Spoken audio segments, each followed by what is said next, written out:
आज मैं न्यूक्लियस के बारे में बताऊंगी। न्यूक्लियस की शुरू की न्यूक्लियर मेम्ब्रेन के बारे में तो मैंने आपको पिछले उसमें बता दिया है। दूसरा पार्ट है न्यूक्लियस का, न्यूक्लियोप्लाज्म या कैरियोप्लाज्म कहते हैं।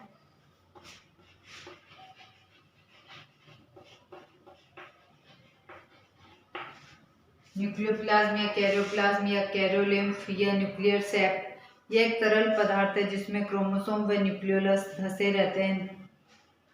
यह प्रोटीन का बना होता है। इसमें आरएनए व राइबोसोम्स भी पाए जाते हैं। न्यूक्लियोप्लाज्म जो है वो न्यूक्लियस के अंदर जो पदार्थ पाया जाता है उसको कहते हैं न्यूक्लियोप्लाज्म। न्यूक्लियोप्लाज्म के भीतर एक स्वच्छ पारभासी अर्ध ठोस कणिकीय समांगीकृत भरण पदार्थ पाया जाता है। न्यूक्लियोप्लाज्म में सूक्ष्म धागों का जाल पाया जाता है, इसे क्रोमेटिन नेटवर्क कहते हैं। ये गहरे रंग के होते हैं। क्रोमेटिन धागे क्रोमेटिन नामक पदार्थ के बने होते हैं। क्रोमेटिन का नाम फ्लेमिंग ने दिया। न्यूक्लियोप्लाज्म में दो प्रकार की प्रोटीन पाई जाती है, हिस्टोन प्रोटीन और नॉन हिस्टोन प्रोटीन। तो जो हिस्टोन प्रोटीन होती है वो कम अणुभार वाली होती है, जल में विलय होती है और इसमें क्षारीय अमीनो एसिड्स पाए जाते हैं।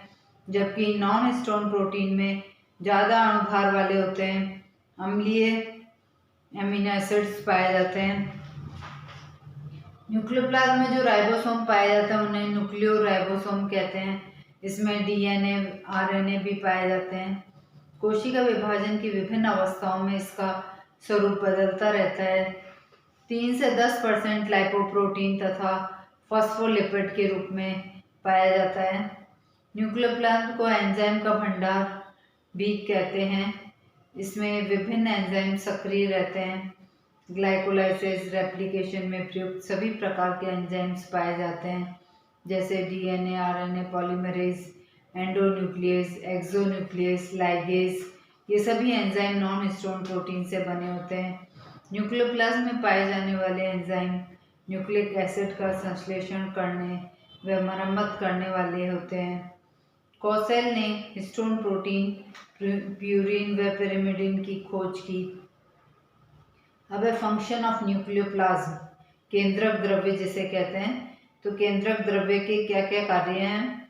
विभिन्न एंजाइम की सक्रियता बनाए रखना, कोशिका विभाजन के समय तर्कु के निर्माण में इसकी उपयोगिता महत्वपूर्ण है। तीसरा, ये पदार्थों का परिवहन करने में सहायक होता है। चौथा, मैसेंजर आरएनए के डीएनए पर अनुलेखन या ट्रांसक्रिप्शन में सहायक होता है। पांचवा, ये डीएनए की प्रतिकृति या रेप्लिकेशन का स्थल है जहां आनुवंशिक सूचनाओं का प्रतिलिपिकरण या ट्रांसलेशन होता है। छठा, इसमें डीएनए से मैसेंजर आरएनए बनाने वाले पदार्थ होते हैं जो केंद्रक व कोशिका द्रव्य के मध्यवर्ती की तरह कार्य करते हैं। अब तीसरा भाग आता है न्यूक्लियोलस। आपको न्यूक्लियस में कौन कौन से भाग बताए थे? सबसे पहले तो न्यूक्लियर मेम्ब्रेन, जो झिल्ली न्यूक्लियस के चारों ओर पाई जाती है, दोहरी झिल्ली होती है और उसके बीच में क्या होता है? पेरीन्यूक्लियर स्पेस, और इसके अंदर जो द्रव्य पाया जाता है, केंद्रक द्रव्य, उसको कहते हैं न्यूक्लियोप्लाज्म। अब तीसरा पढ़ेंगे अपन न्यूक्लियोलस, केंद्रिका जिसको कहते हैं। न्यूक्लियोलस की खोज फोंटाना ने की। प्रत्येक कोशिका के केंद्रक में एक छोटा गोलाकार रचना पाई जाती है जिसे न्यूक्लियोलस कहते हैं। प्रत्येक यूकैरियोटिक सजीव कोशिका में न्यूक्लियोलस इंटरफेस में स्पष्ट दिखाई देती है। प्रोफेज अवस्था में लुप्त होकर टीलोफेज अवस्था में पुनः उसी स्थान पर प्रकट हो जाती है। इसका कोशिका की संश्लेषणात्मक क्रियाओं में महत्वपूर्ण संबंध होता है। यह राइबोसोम तथा कुछ प्रोटीन का संश्लेषण करती है। न्यूक्लियोलस पर किसी प्रकार की झिल्ली नहीं पाई जाती है, यह झिल्ली रहित संरचना है। न्यूक्लियोलस का आकार कोशिका की सक्रियता से संबंधित है। जिन कोशिकाओं में प्रोटीन का संश्लेषण कम होता है, एग्जाम्पल शुक्राणु पेशी कोशिकाएं, इनमें न्यूक्लियोलस अस्पष्ट या अनुपस्थित होता है। प्रोटीन संश्लेषण करने वाली कोशिकाओं में जैसे अंडक कोशिका, तंत्रिका कोशिका, स्रावी कोशिकाओं में न्यूक्लियस उपस्थित होता है। कायिक कोशिका के केंद्रक में 2 केंद्रिका पाई जाती है। यह राइबोसोम के जैव संश्लेषण से संबंधित होती है। केंद्रक में न्यूक्लियोलस क्रोमेटिन के एक विशेष भाग से जुड़ी होती है, जिसे केंद्रिक संघटक या न्यूक्लियोलर ऑर्गेनाइजर रीजन या NOR कहा जाता है। NOR एक प्रकार का हेट्रोक्रोमेटिन है। किसी भी न्यूक्लियस में न्यूक्लियोलाई की संख्या का सीधा संबंध क्रोमोसोम की संख्या से होता है। Nucleolus is the active site of RNA synthesis. इसमें 85% प्रोटीन, 5% DNA, 10% RNA और कैल्शियम आयन न्यूक्लियोलस की संरचना बनाए रखते हैं। इसमें हिस्टोन प्रोटीन भी पाए जाते हैं। एम्फीबिया के अंडाणु में इसकी संख्या कई 100 तक होती है। प्याज के केंद्रक में 4 न्यूक्लियोलाई पाई जाती है। प्लांट व एनिमल सेल में केवल एक न्यूक्लियोलस, एक केंद्रिका पाई जाती है। मनुष्य में डिप्लॉयड न्यूक्लियस में 2 पेयर ऑफ न्यूक्लियोलाई या 2 युग्म केंद्रिका के पाए जाते हैं। न्यूक्लियोलस में कई एंजाइम्स पाए जाते हैं। अब डिफरेंट टाइप्स ऑफ न्यूक्लियोलाई, जो केंद्रिका है वो भी 3 प्रकार की होती है।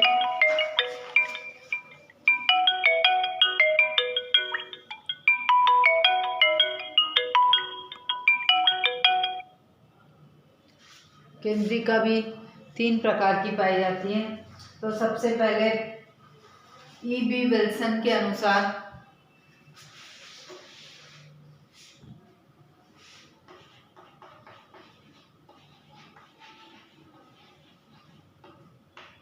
प्लाज्मोसोम्स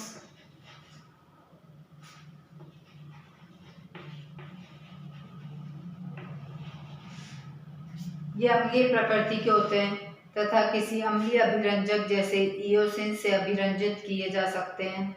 इसका बाहरी भाग पारदर्शी होता है, जिसे हैलो कहा जाता है, तथा आंतरिक भाग डेंस होता है। अब दूसरी प्रकार का है केंद्रिका कैरियोसोम्स।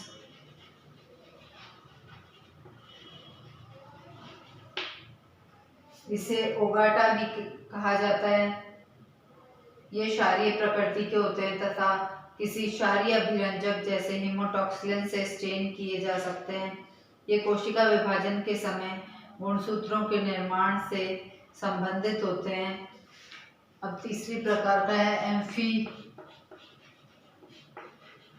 न्यूक्लियोलाई। उभय केंद्रिकाएं कहते हैं। कभी कभी प्लाज्मोसोम्स, कैरियोसोम्स आपस में एक दूसरे से मिलकर द्विकेंद्रिक या उभय केंद्रिक का निर्माण करते हैं। ये एनेलिड्स व मॉलस्क प्राणियों के अंडों में मिलते हैं। तो ये 3 प्रकार की केंद्रिका पाई जाती है, प्लाज्मोसोम्स, कैरियोसोम्स और एम्फी न्यूक्लियोलाई। अब है स्ट्रक्चर ऑफ न्यूक्लियोलस।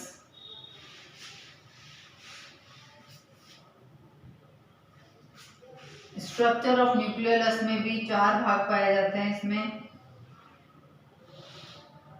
सबसे पहले एमॉर्फस अक्रिस्टलीय पीठिका मैट्रिक्स कहते हैं इसको।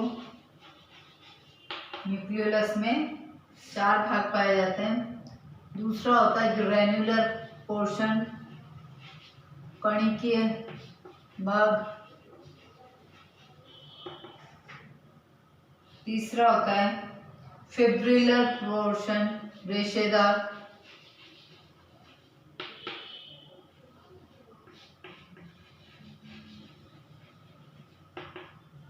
और चौथे प्रकार का होता है क्रोमेटिन रीजन।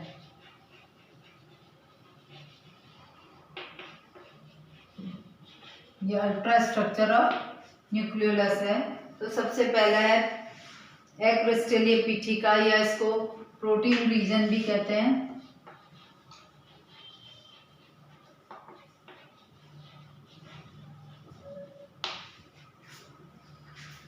इसे पार्स एमॉर्फा रीजन भी कहते हैं। ये समांगी भाग होता है जिसमें प्रोटीन की अधिकता होती है। इसमें कणिकामय व तंतुक भाग बिखरे रहते हैं। राइबोसोमल आरएनए तथा प्रोटीन से राइबोसोम का निर्माण न्यूक्लियोलस में होता है। दूसरा ग्रेनुलर पोर्शन, इसे पार्स ग्रेनुलोसा रीजन भी कहते हैं। केंद्रक की पीठिका में अनेक दाने या कण पाए जाते हैं। ये कण प्रोटीन तथा आरएनए तथा अर्थात न्यूक्लियोप्रोटीन के होते हैं। ये कणिकाएं परिवर्तनशील राइबोसोम को दर्शाती है। इसका आकार राइबोसोम के समान होता है। इन्हें न्यूक्लियोलर राइबोसोम भी कहते हैं। अब तीसरा पार्ट है फिब्रिलर पोर्शन, इसे पार्स फाइब्रोसा रीजन भी कहते हैं। यह भाग कणिकीय भाग के नीचे स्थित होता है। न्यूक्लियोलस का केंद्रीय भाग लंबे तंतुओं से बना होता है। ये तंतु भी कणों की भांति आरएनए तथा प्रोटीन से बने होते हैं। इन तंतुओं को न्यूक्लियोलीमा भी कहते हैं। अब इसका एक बार डायग्राम बना देती हूँ।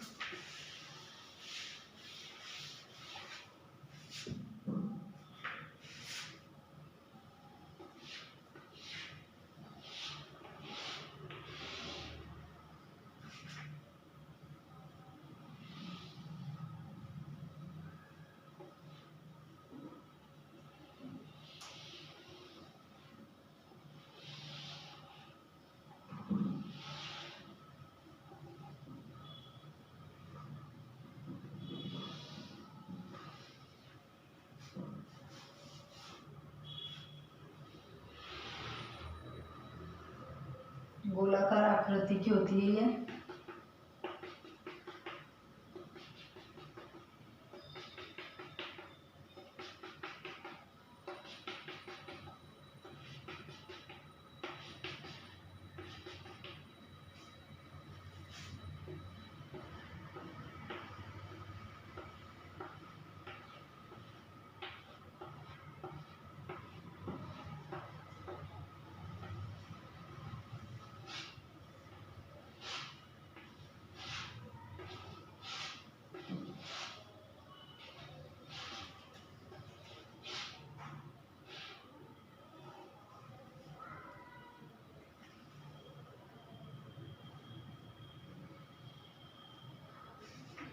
तो ये वाला तो कहलाता है पेरीन्यूक्लियर क्रोमेटिन।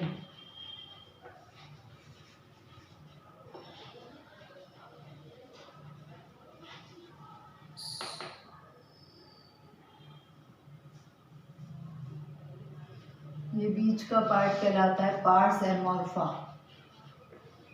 अक्रिस्टलीय भाग, पार्स एमोर्फा। ये वाला कहलाता है ग्रेन्युलर रीजन, ग्रेन्यूल्स।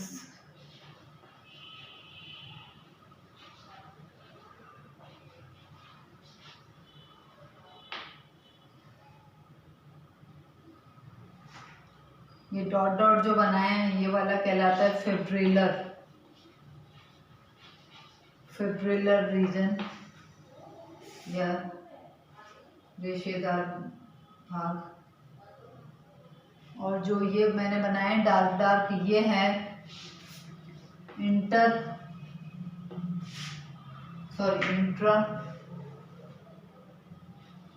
का मतलब with in the cell, inter का मतलब दो कोशिकाओं के बीच में, इंटर न्यूक्लियोलर रीजन,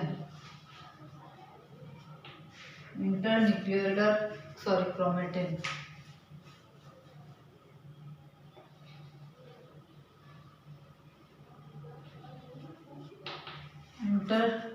इंट्रान्यूक्लियोलर क्रोमेटिन। अब चौथा भाग है क्रोमेटिन रीजन। क्रोमेटिन रीजन, इसे पार्स क्रोमोसोमा रीजन भी कहते हैं। यह भाग क्रोमेटिन का बना होता है।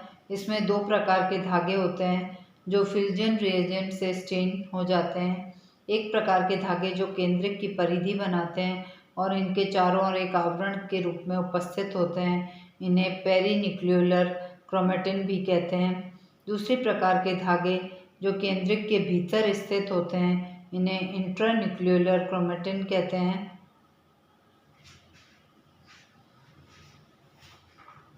एक तो है ये है न्यूक्लियोलाई के बाहर की तरफ, तो ये पेरीन्यूक्लियोलर क्रोमेटिन है। ये न्यूक्लियोलस के अंदर है तो ये इंट्रान्यूक्लियोलर क्रोमेटिन कहते हैं इसको। अब चौथा भाग आता है इसका क्रोमेटिन नेट।